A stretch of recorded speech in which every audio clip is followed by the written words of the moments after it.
Good morning सभी भाई बहन को जय मसीह की। आइए हम आज के दिन की शुरुआत परमेश्वर के एक महत्वपूर्ण वचन से करते हैं। वचन है सुलेमान द्वारा लिखित नीति वचन 28 का 9। जो अपना कान व्यवस्था सुनने से मोड़ लेता है उसकी प्रार्थना घृणित ठहरती है।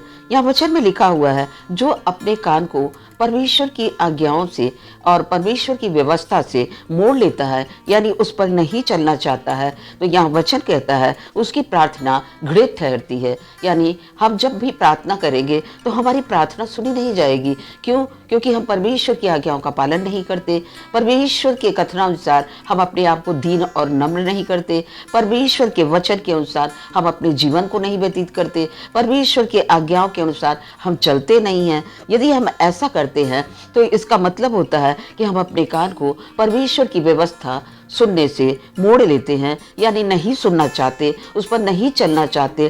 तो वचन आगे क्या कहता है? उसकी प्रार्थना घृणित ठहरती है।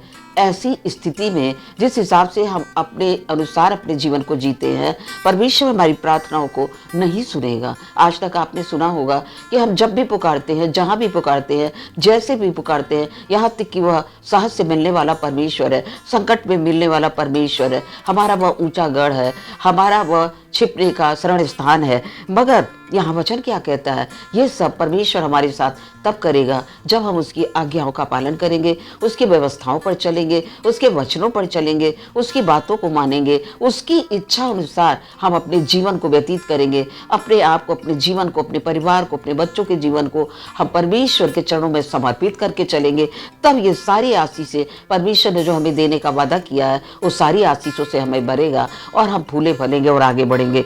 वचन में, इसी वचन में आगे 14 में लिखा हुआ है, जो निरंतर प्रभु का भय मानता है वह धन्य है। परमेश्वर, ऐसा नहीं कि हम परमेश्वर की व्यवस्थाओं पर, आज्ञाओं पर चलेंगे तो परमेश्वर हमें कभी भी आशीर्वादों से वंचित नहीं करेगा। और ये यह भी कहता है कि जो बराबर परमेश्वर का भय मानता वह धन्य है, वह विशेष है व्यक्ति, वह इम्पोर्टेंट है जो परमेश्वर का भय मान के चलता है। परंतु जो अपना मन कठोर कर लेता है वह विपत्ति में पड़ता है। जब हम परमेश्वर की व्यवस्थाओं से अपने कान को मोड़ लेते हैं, सुनना नहीं चाहते हैं, तो वचन यहाँ कहता है कि वह विपत्ति में पड़ जाता है, वह दुख में पड़ता है, वह तकलीफ में पड़ता है, वह बीमारी में पड़ता है। तो हम परमेश्वर के वचन को ध्यान से सुने और परमेश्वर की आज्ञाओं को अपने जीवन में लेकर चलें।